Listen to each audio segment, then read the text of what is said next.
Good day everyone. My name is Isa Mary P. Arellano, and my report for today is all about the lesson 2 of chapter 3, which is the exceptional children or youth with special needs. So, before we proceed to the main topic, let us all first read what to expect.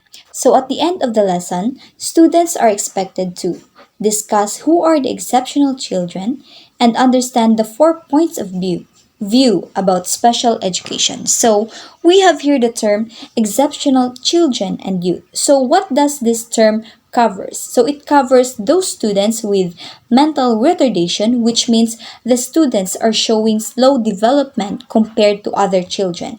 This also involves those students who are gifted and talented, those who are blind and deaf, those who have language impairments, wherein they are those persons who have problems expressing themselves, their thoughts, or understanding others. So they have these problems in expressing themselves. And most of all, it also referred to as children with special needs. So, who are the exceptional children and youth with special needs? Exceptional is the most inclusive term since it encompasses gifted and talented children, as well as those who fall below the norm in some aspect of functioning. So, who are these exceptional students? So, it refers to those children with physical disabilities, those who have sensory impairments, those who are intellectually gifted. Their intellect is way above than an average student or an average person. Those who have special talents, they are these exceptional children and youth with special needs.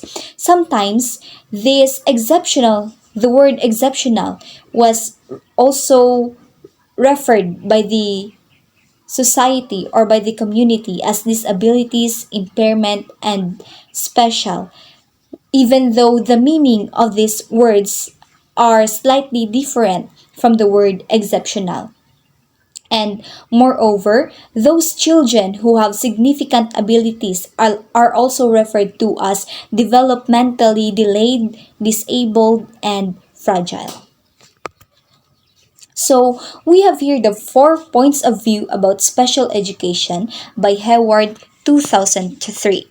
Number one, special education legislatively governed enterprises. So, this point of view expressed in the legal basis of special education that are discussed in Chapter 1, Article 4, Section 1 and Section 5, Article 13, and Section 11 of the Philippine Constitution, wherein it emphasizes that the state shall provide shall protect and promote the rights of all citizens to quality education at all levels, provide adult citizens, the disabled, and out of school youth with training in civics, vocational efficiency, and other skills. So, this only means that everyone who is a citizen of this state or of this country shall receive a quality education that every individual should have or should receive. And also, according and also the Republic Act 7277, or also known as the Magna Carta for Disabled Person, wherein it emphasizes provides for the rehabilitation, self-development, and self-reliance of disabled person and other integration into mainstream society. So, this Republic Act was enacted for the primary reason that persons with disability should have the same right as those who does not have a disability. So this only means that even though you are a person with disability or a person without a disability, you should have equal rights.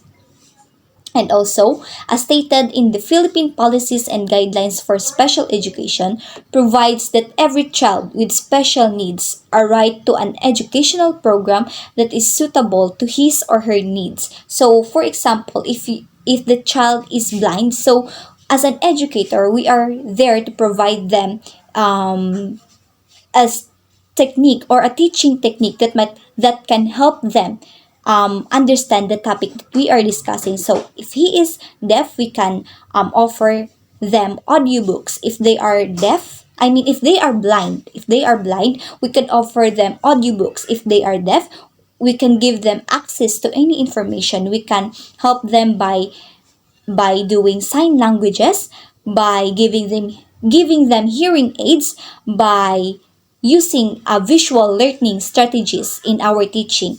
And if you have students that are intellectually gifted, we can help them by letting them explore their passion. So, the main purpose of these laws is to preserve the rights of every students or learners and help integrate them with special needs into society without separating them in the community of learners. So, even though they are exceptional, we should still give them the same quality educational program that they need and they deserve.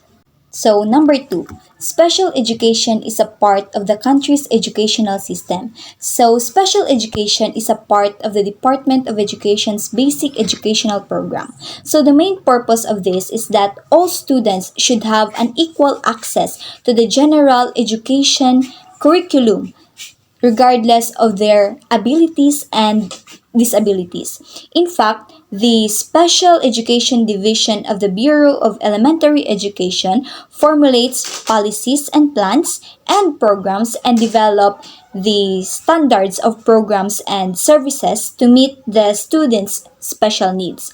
So the government continuously granting scholarship to deserving school administrators and teachers to pursue the graduate degrees at the Philippine National Normal University and the University of the Philippines. So the main aim of this is to create a classroom that involves techniques or instructions involving techniques, exercises, and subject matter that is only designed for those students whose learning needs cannot be met by a standard school curriculum.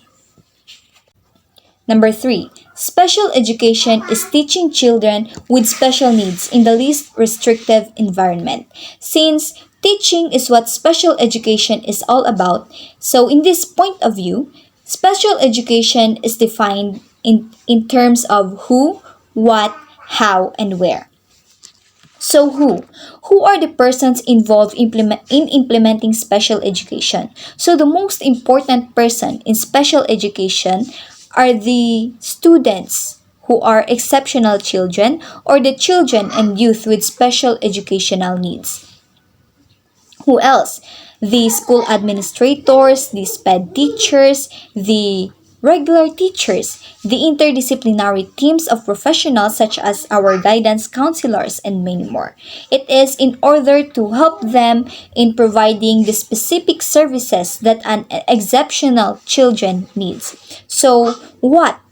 So, every exceptional child needs access to differentiated and modified curricular program in order to enable every exceptional learners the skills and learning competencies in the basic education curriculum.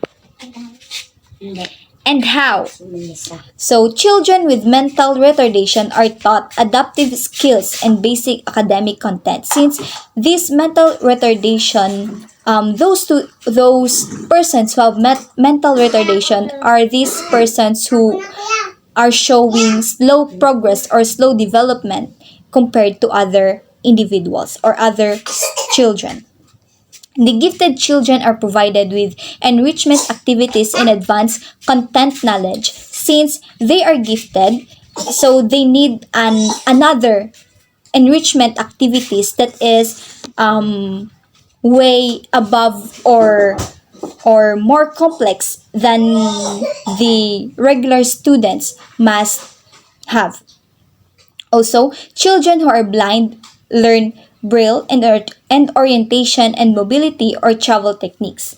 Children who are deaf learn sign language and speech reading. So, since they are deaf, they cannot hear anything or maybe they can hear small sounds.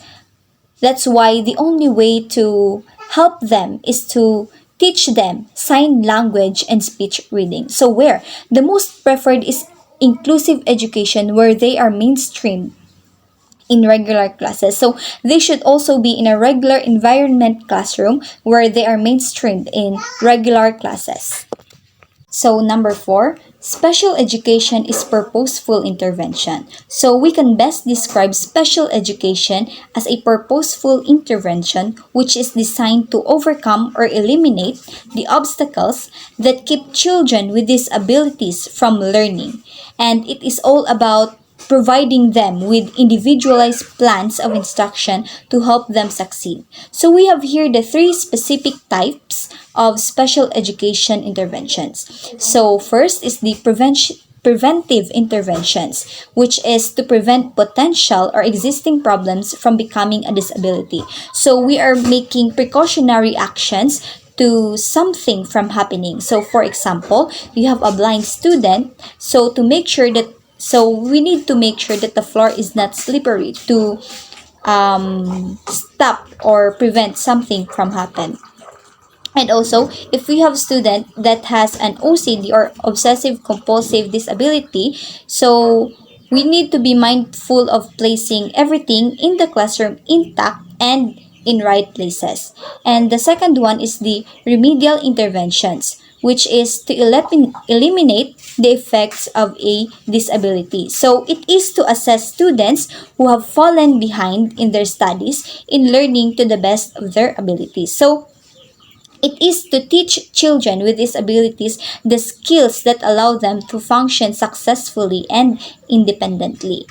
And the last one, the compensatory interventions, which involve teaching special skills or using special devices to improve functioning. So it involves teaching a child to perform a task or conquer a skill in spite of his or her disability. So we are there to encourage them doing their best or making out or giving out their skills and talents that they can conquer this kind of